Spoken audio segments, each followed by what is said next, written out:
tunini ho a hiche Bible study anangaiza anasimho so si nabon savin Christ Center Family Bible Study akonin sibay kahin pichi kitwin him tunini ho a hi Genesis SEMTILBU in a ball banzomo bung som nila bung git sung Bethel a Jacob Mang dream ti chungchanga hi phachom cha Bible quiz le Bible study na nei hom kitdiu ahin him 2 Timothy bungthum sang sologu mina sei banga pathin thu hi pathenin ahai hum ahi je a chukihil na ki phona chompal gisin sa anda phata ahi zen I hozo senjong itsa te che to e in sungmi cheng se to isim che ova I he che nova izuite dewi pathen thu pe he ti hi atha be a remind ki bokiro hin he Amasapen Genesis bung som ni le bung git sung hi itsa te to velkhat be na sim do khom te wa aban le Bible quiz le study na pat divin pakaimen ikitim vin him verse of the day chang cha bi cho hele Genesis bung som ni le gate chang som le nga na hi ahin Chule ven nangma kaum pijingin nachena naching jing ingting chujouleh hiche gama hi kahin lepuilut kitding na hi ajeh chu hiche na za a ka sei do hi ka bol pe masang sia ka dal ha lo helding na hi ti hi pathin Jacob koma anekitib na ahin him hichi bung sunga characters ho chu CHATE ho to in hol do khom diu chu akhat na Isaac ahin Abraham zinu Sarai ahin pi achapa ahin ani na Rebecca ahin Isaac zinu ahin athum na Esau akimukirin Isaac le Rebecca chapa ta zoba ahin ali na ahin Jacob akimuin Isaac le Rebecca chapa anio zopa ahin anga na hin Laban akimun Rebecca sopipa Bethel chapa ahin him hichi bung som ni le bung gate sungi iti Eliza anikizi ham iti le bung som ni le gate sunga thil su ho hi 1816 to 1757 BC ki ka sunga thil so hidin Bible headgil na ni hon asayzun him hoi lai muna anasu ham iti le Genesis bung som ni le gate sunga thil so ho hi Jacob Bersiba muna anachen sungle Bethel mun akinga apana muna thilso ahi tin Bible Bible themon jong asevin Bible jong akimun him hichi bung sunga outline ho ipipitu simkhom itia hele bung som ni le gate sunga hin Isaac in Jacob asol mang thu akimun him Esawin ji anaki pui be na kimuna bung jong ahi athum na chun pathin in Jacob amanga ahung hopi na jong akimuin him Chule pathin Abraham koma anakitib na Jacob koma ahung vel se kit na jong akimun he anga na chun Jacob in pathin he nga ki ga na asim na kimuna bung jong hi kit aban hin questions to study Bible quiz ahin answer ki ho jong noi lama akipi in answer ho mo sai salova Bible reference ki pi ho ko na hi CHATE ho to in hold o khomte divin pakaimen ikitim win him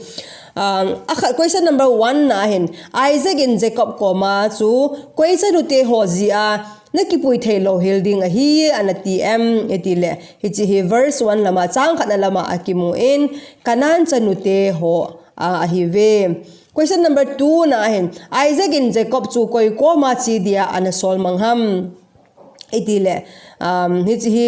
chang min lama akimuin anu pa Rebecca dinga apa Bethel koma anasole question number 3 na hin Jacob chu Isaac in koi chanu zia ga kipui dia anasol ham itile chang min lama akimuin Laban chanu ho la a khat pen zia ga kipui dia anasolin him question number 4 na hin Abraham pathe kibu na su nang le na chelha te na hin piu han ti hi di ham di lom is it true or false itia hele hichi hi adi in him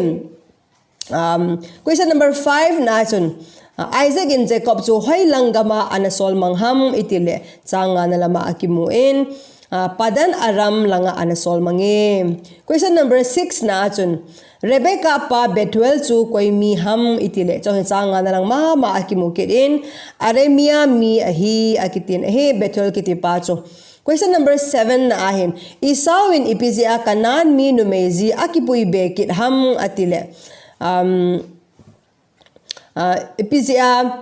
Ismail chanu zia akipui bekit ham iti ahele chi changgit na lama akimuin apain kanan chanute adei poi ti ahel je hi akitin he. Question number 8 nahin isawin azidia akakipui be chu koi chanu ham iti ahele changko na lama akimuin ismail chanu ahi. Question number 9 nahin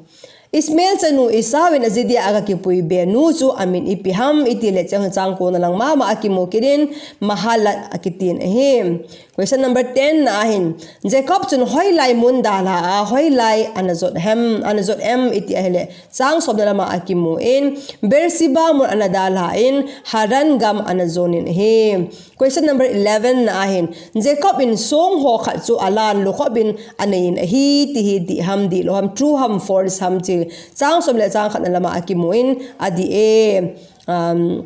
true akitin ahem. Question number 12 nahin Jacob in amanga chu ipi anamu em itile chang som le chang ni na lama akimuin Jacob in leise da ko na kalbi khat kido to wa van mun chana kido lu kha anamun ahem. Question number 13 nahin kalbi a chu koi ho kum su le kalto anamu ham itile hi chang som le chang ni na lama akimuin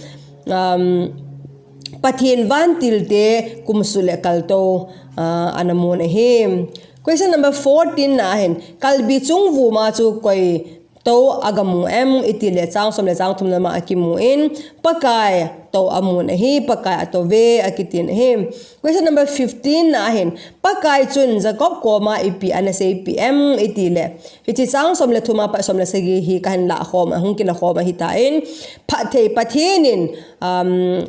Abraham phathei na chu Jacob chunga ahung hlunding dan Jacob le achla te chunga ahung hlunding dan phathei anabo na akimun ahim. Question number 16 nahin mang anay na munchu Jacob in ipi anamin sa em itile chang som le chang ko na lama akimuin Bethel anasain ahim. Question number 17 nahin Jacob in Bethel asa anamunchu amin ipi anahi ham itile chang som le ko lang mama akimuin amin lui chu lose anahi Question number 18 nahin Jacob in pathin ko makiga ana anasim ho chu ipi ham itile chang som ni la khale som ni lama akimuin akhat na chu pakai chu kapathin hintin ani na chu simkhom phu hi pathin in hung hiding hung hintin athum na chu pathin ap zau si hop so ma hop khat kapiding ahi tin pathin ko ma kiga ana bolin ahim achai na ding ahen application hichi so bung som ni le bung get sunga izil do thei diu ho cho hile akhat na cho hile Jacob in apa tu sei bangin apu laban chanute khat zia ga ki puidin apa thu anangai jen bersiba anadal han ahim sa ten zong jine chane ding chung sanga hi nu le pa se ingai wai le ham phat na ito te ichante diu hi pa the bo na ichante diu hi ti sumil po hi te ani na hen Jacob apa ina nom ta aum laizin pathin akoma anakila apoi ahin a upa isaw akona azam mga achang sia gamla a lungthom hau ta le apa in hangai ta leng vai ta agi na muna pathinin Amasapen amanga anakimusa ahin ahim hozong mihim te hozong nop sa alai ibol thei lai le pathin ikom wa kila lawa igen the lai tawa gen the asa ikisa lai ta owa mi bol se mi mu se isan lai ta ai lo ai le ipiam gen the na chunglung ito lai ta owa pathin vilna kichang ji heje gen the asa jin longhada apo hite pathin kom zo be zo lew han hichi gen the asa na wa ko na cho pathin o iza owa pathin hopi na ichan zo do hi ti gel do jingo hite ali na hin isaw wangchun kanan mi chanute zia ananei in anule apahin hoso gen thegun sen anapang ovin ahi khangdong honjong pathin nei lo ipiham mi peng tha lo pathin ho lo zia inei khawa hile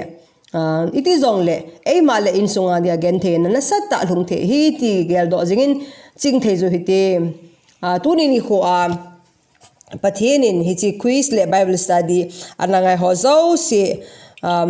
ibon sabin holimpi che tawhan ka ki pa amen.